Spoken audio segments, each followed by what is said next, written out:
Good morning my family, তোমরা সবাই কেমন আছো? আশা করি তোমরা সবাই ভালো আছো, আমিও ভালো আছি। তো আবার একটা নতুন ব্লগ নিয়ে চলে এসেছি।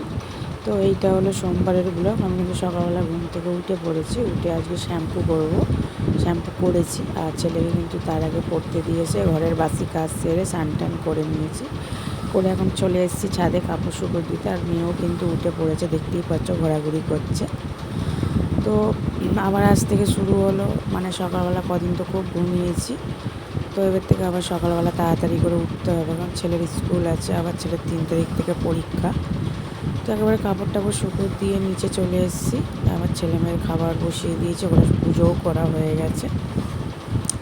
এদিকে ছেলে মেয়ের খাবার টাবার বসিয়ে, আর দেখো তো ওইদিকে দেখতে পাচ্ছ মেয়ে ওইদিকে খেলা করছে। এখন প্রায় বাজে ঘড়িতে 10টা।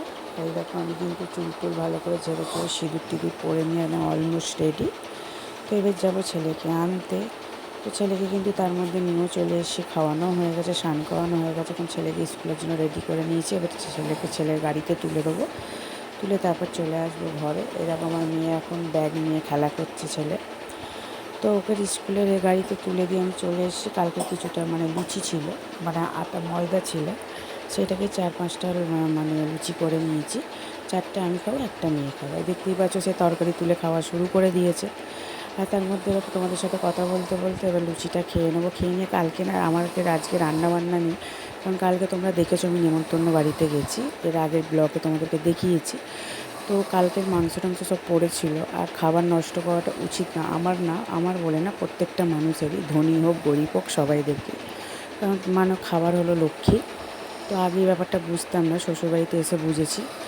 তো দেখতেই পাচ্ছ আমার কিন্তু কথা বলতে বলতে টিফিন করা হয়ে গেছে। আর ওইদিকে কিন্তু ভাত বসিয়ে দিয়েছি, ভাত বসাবো। ওই জন্য তার আগে বিছানাটা তাড়াতাড়ি করে গুছিয়ে নিচ্ছি, গুছিয়ে নিয়ে শুধু ভাতটা বসাবো, যেহেতু দুবেলায় ভাত করে নেবো, ওগুলো কিছু একটা তরকারি করে নেবো, ওই জন্য ভাতটা এগুলা করেই রেখে দেবো। তো তোমাদের সাথে কথা বলতে বলতে বিছানা কিন্তু আমার প্রায় গুছোনো হয়ে যাচ্ছে। এবার গুছিয়ে গেছি, যাবো তারপর কিছু বাসন টাসন গুছোতে। আজকে ক্যামেরাটা উল্টোভাবে রেখে দিয়েছিলাম বলে বাসন গুছোনোর ভিডিওটা অন্যরকম হয়ে গেছে। তো তোমরা ভিডিওটাকে একটু স্কিপ করো। হ্যাঁ, তো এবার বিছানা টিছানা গুছানো হয়ে গেছে, এবার চলে গেছে বাসন গুছোতে। দেখতেই পাচ্ছ কীরকম উল্টো পাল্টাভাবে ক্যামেরা ধরা হয়ে গেছে। আর তোমরা জানো এডিট করা মানে কতটা একটু অসুবিধা, আর আমি এমনিতে থাম্বনেল টাইটেল দিতে পারি না। হ্যাঁ, তো কারণ আমার ফোনটা একটু গন্ডগোল চলছে, আমি একটা খুব শিগগিরই একটা ফোন নেওয়ার চেষ্টায় আছি, নিলে আবার থাম্বনেল টাইটেল দুটোই দেবো। তো তার মধ্যে ওইদিকে বাসন টাসন গুছিয়ে চলে এসেছি এদিকে ভাত বসাতে। এবার ভাতটা বসিয়ে দিয়ে ওইদিকে গোছগাছ শুরু করে দেবো। তো আমরা কিন্তু এইসব করতে করতে কিন্তু আর কোনো ভিডিও আমি শেয়ার করিনি, একেবারে দুপুরের খাবার নিয়ে চলে এসেছি। তো ওইদিকে কালকে মাংস ছিল আর একটু বেগুন ভাজা ছিল, ওই দিয়েই ভাতটা কিন্তু কমপ্লিট করব খাওয়া দাওয়া। এখনও কিন্তু ছেলে আসেনি, ছেলের আসতে দেরি আছে। আর যেহেতু কোনো কাজকর্ম নেই, খিদেও পেয়েছিল, হ্যাঁ, ওই জন্য প্রায় এখন 2-2:30 বাজে। ওই জন্য আমি একটু খেয়ে নিই, মেয়েকে খাইয়ে দিই, ঘুম পাড়িয়ে দিয়েছি।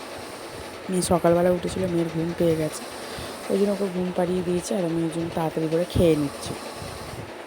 খেয়ে দিয়ে চলে যাব ছাদে, কারণ তাড়াতাড়ি কাপড় টাপড়গুলো তুলে নিয়ে আসি, কারণ ছেলে এক্ষুনি চলে আসবে, আবার ছেলেকে খাওয়ানোর ব্যাপার আছে, ছেলেকে খাওয়াবো, ঘুম পাড়াবো, ছেলে তো আবার পড়তে যাবে।